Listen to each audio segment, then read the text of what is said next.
In the field, people are exposed to terrible things, sometimes things that are shocking. For instance, people rescuing migrants in the Mediterranean, or people intervening after an earthquake. You see a lot of dead bodies. In malnutrition programs, they may be seeing children dying.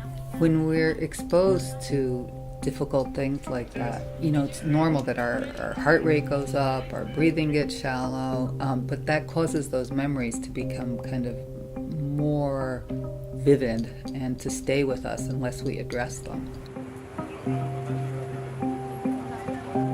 The psychosocial care teams, like myself, we're always available to workers in the field by phone, by Skype.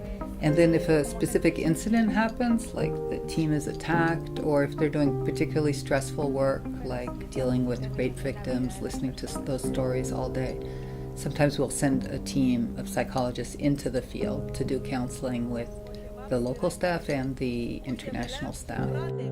Burnout can happen basically when the amount of stress that you're exposed to surpasses your coping mechanisms.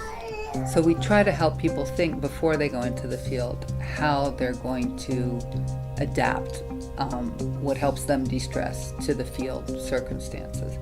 Like somebody who's used to going jogging every day, if they're going to be in a compound in Afghanistan that they can't leave, we talk about maybe bringing a jump rope and being able to exercise in a very small space.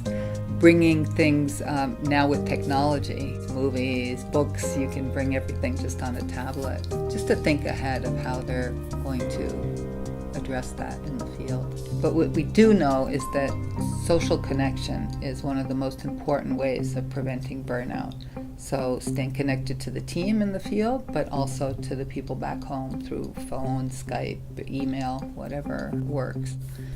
Almost all field workers have trouble readjusting when they come back for some period of time. Coming back to all the opulence and plenty of this society can be jarring. And it seems like people are talking about really trivial things, and we've experienced all these really important things, and nobody's listening. It can be really difficult.